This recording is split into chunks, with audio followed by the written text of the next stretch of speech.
Hello, this is Christina Parkinson, and this is a Friday afternoon after the first full week of school that we've had this year, and it's Dr. Seuss's birthday tomorrow, so here we are.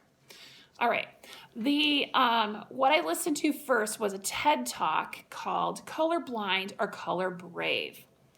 The main idea of this was how colorblindness ignores the problem of race. If we truly want equal rights and opportunity in America, we have to get comfortable with the uncomfortable topic of race. We need to be color brave. We have to be willing to have proactive conversations, not because it's the right thing to do, but because it's the smart thing to do. Melody views diversity as a competitive advantage. Invite people into your life that they will challenge you and have you grow as a person. This quote was what really struck me really hard. Wow, do I invite people in my life? Do I really do this? Staying in our safe bubble is a common practice for most people, at least in my area. Last year, I took a job in a new school district. It was a full year of meeting new faculty, staff, and students. This year, I'm really trying to connect with families and becoming part of the community.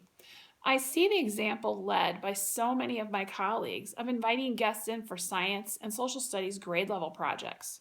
I really want to apply this to music and do a collaboration with the art teacher and maybe bring in a guest artist and a guest musician and do a unit on jazz. The other article that I read was, do students see themselves in the curriculum? A project to encourage inclusion.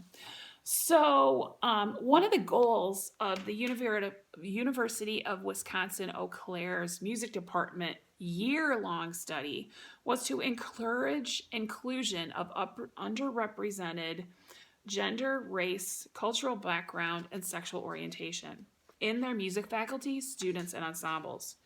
The other goal was to increase awareness of the challenges of multicultural programming and the representations of works by musicians outside of the white European American tradition. Several of the positive changes that occurred were raised awareness of the topic, multicultural and gender concert programming, and the creation of a committee to discuss and address the issues of diversity and the importance of student participation. What resonated me the most in this article was summarized by the co-author. The depth of my students' musical understanding is directly tied to the depth of their cultural understanding. If students learn about a culture from a person of that culture, the memory will become linked with the emotions from that person and will become permanent part of what they think about when that culture is referenced. 18 years ago in my hometown school district where I was working, a new arts festival was formed, and it's actually next week. Students that are involved in music ensembles from third grade all the way through high school perform over a 4-hour period with their different perspective ensembles in one evening in one place. Every year, one ensemble or the art department gets a grant for commissioning an artist, musician, or composer to come in and guest conduct and or write a new composition and work with them. This was fantastic to be involved in as a faculty member and for my students, and to actually watch my own personal children grow through the experience. The other quote that was significant from the article was from a student who participated in the project. One cannot achieve equality through the narrow selection of one's gender and race's creative output or voice. To keep our art alive and relevant, all voices must be heard, shared, and appreciated. The two common threads between these articles are race that's underrepresented and that discussions are necessary and crucial to achieve equal rights and equal opportunities.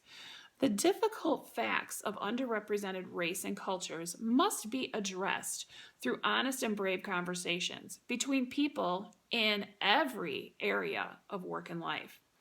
Where in the TED Talk, Melody explained that her company views racial diversity as a competitive advantage, the University of Wisconsin Eau Claire's project, Encourage Inclusion article, seeks to communicate a welcoming message to the increasingly diverse audience of the 21st century.